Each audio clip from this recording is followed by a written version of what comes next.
السلام عليكم ورحمة الله وبركاته. مرحبا بكم معنا في حلقة أخرى من حلقات قناة تربية الحسون. اليوم راح نهضروا على موضوع مهم واللي هو فوائد الخضروات بالنسبة للحسون ولا الكناري أثناء فترة غيار الريش، ومامطون نهضروا عليها حتى كي يكون ماهوش يغير في الريش تاعو وشي الفوائد تاع الخضروات للعصفور.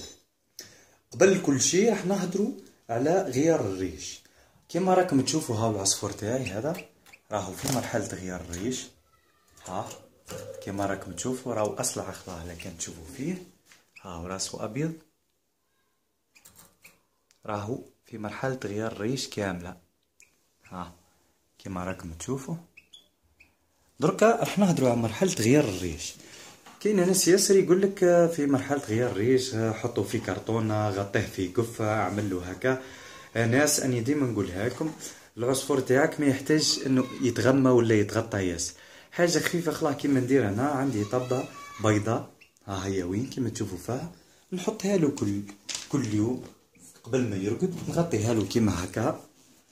هذه كيما ينام صافي ملاحه ياسر، هاو مغطي ويبدل الريش تاعو. في النهار كي يطلع الصباح ندير له هكا فقط، نخليها له هكا ويكمل مرحلة غيار الريش عادي جدا، لا كرتونة لا قفة لا والو.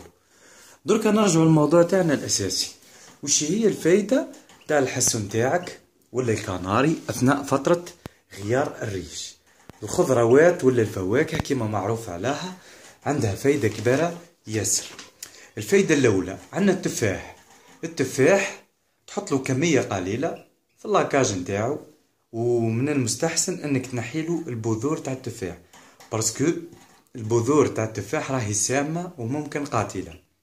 الفوائد تاع التفاح وعلاه ندوها له اثناء فترة غيار الريش ولا في الايام العادية، هي الفوائد تاعو مضاد للاكسدة، يمد الدم بالاملاح المعدنية، ويقاوم التسمم، ويمنع الامراض الجلدية. نعاود يمنع الامراض الجلدية، يعني الفرخ تاعك ما يكونش عنده خلل في الامراض تاع الجلد نتاعو. هذه بالنسبة للتفاح. الحاجة الثانية اللي تمدها للعصفور تاعك اللي هي الخس ولا السلطة، كل واحد زي ما هي ينطقها. ارجعوا معايا هكا شوية لورا. كي تشرو عصفور جديد، كي تمدلو انت العصفور هذاك كي تشريه جديد، اول حاجة تمدها له في حياتك كاجة جديدة فرح بها طالعة مروح، تعطيه البراقة تروح طول وحدك بلا غير ما واحد علمها لك، تمدلو شوية سلطة. نحنا تعلمنا انه نمدو له السلطة هذيك معناها خضروات هكايا وكلها عنية. هي وعلاه نمدولو سلاطة. السلاطة هذيك كي تجيب فرخ جديد تمدلو سلاطة كي ياكلها تهدي العصفور تاعك وتنحيلو شوية القلقة والتوتر والخوف هذاك. هذه هي الفايدة تاع السلاطة وعلاه نمدوها للعصفور. يعني العصفور تاعك يكون في لاكاج قديم وفي اثناء فترة غيار الريش، كي زيد تمدها له ساطون ببيان، تمدلو السلاطة هذيك كي ياكل منها تهديه وتنحيلو التوتر والقلقة تاع التبدال تاع الريش هذيك. وينصح إعطاؤها للطيور الجديدة. هذه الخس والسلطة. والفايدة تاعها وش هي تقاوم العطش والسعال الجاف. تقاوم العطش ما يعطش الطير تاعك ما يعطشش، وتقاوم السعال الجاف. هذه بالنسبة للخس والسلطة. نجو دركا نرجعوا أثناء غيار الريش. لازم العصفور تاعك كيما نقولوا حنا كي يعود قاعد دخل في غيار الريش، كنا في الصيف دخلنا طول في الخريف، راح يكون هنا شونجمون دي طون، راح يتبدل عليه الجو.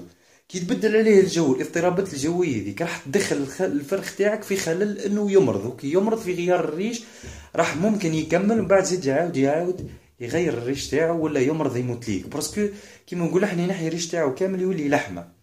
الور الثوم والليمون، الليمون والثوم هو الفايده تاعو مقاوم اول حاجه للديدان، الثانيه يقاوم الفيروسات والبكتيريا. يعني لي فيروس تاع كيما نقولوا حنا يقيسوا برد يحكموا زكام فيروس بكتيريا. الفايدة تاعو والفايدة تاع الثوم والليمون الكبارة ياسر هي مطهر عام للأمعاء. وش معناها؟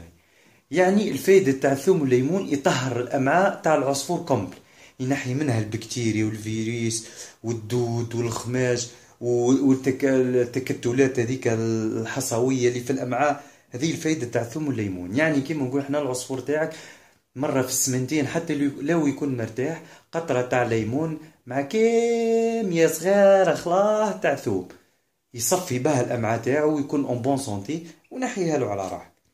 الحاجه كيما نقولوا حنا الرابعه ولا ثالثه مانيش نحسب تاع الفوائد الخضراء، الفجل. الناس كامل تعرف الفجل، شكون ما يعرفش الفجل؟ الفجل وش هي الفايده تاعو؟ مقاوم لالتهاب الكبد والامعاء. اني نهضر بالعربيه فصحى باسكو كاينه ناس من المغرب وتونس وليبيا ومن باريس وبلجيكا نشكرهم ياسر، كاينه ناس ما تفهمش الدرجه تاعنا، يقولك اهدر معنا شويه بالعربي. راني نساي نقدم ونوصل المعلومه بالجهد الممكن، يعني كيما نقول نهضر بالدارجه وممطون زين نعاود باللغه العربيه باه الناس كامل تفهمني. قلنا الفجل يقاوم الالتهابات تاع الكبده. نحنا جيري نورمال العام هذا الفريخ تاعنا يا لطيف كامل حكمهم المرض تاع الكبده، حكمهم المرض تاع الكبده. يعني كي تمدوا الفجل راك تيساي يتمنعوا شويه هكا من الامراض تاع الكبده وتاع الامعاء. في بلاصه لافيكول هذاك الدواء اللي حضرنا عليه في حلقه من الحلقات تاعنا سبيسيالمون هضرنا على علاج مرض الكبد عند العصفور باللافيكول. اللي ما شافوش يرجع للحلقه هذيك. قلنا الفجل لناس ساعات مد لوكيميا، يقاوم الالتهابات الكبديه والامعاء. بوه دركا نرجعوا للجزر. كيما راكم تشوفوا في العصفور تاعي ها هو كوين في غيار الريش اللي هدرنا عليه، اني حاط له قطعه جزر. وشي وعلاه انا حاط له قطعه تاع الجزر في غيار الريش؟ هذه معناها عنده فايده كبيره ياسر، عندها فايده كبيره ياسر الجزر، واللي هي تساعدو ياسر في الغيار تاع الريش تاعو، انه الريش تاعو ينمو بسرعه. واش معناه؟ يعني تساعد العصفور باه يبدل الريش تاعو كي يوكلها وتنميلو الريش تاعو بسرعه، وتحافظ له على عينيه انها تقعد صافيه دمعه، يعني تقعد العين تاعو ملاحه ويشوف مليح وبون سونتي ما تحكموش الامراض تاع العين هذيك. يعني كما قلنا تساعد على نمو الريش والحفاظ على العين. الجزر مهم جدا، انا نمدلو مره في السمانه جزر.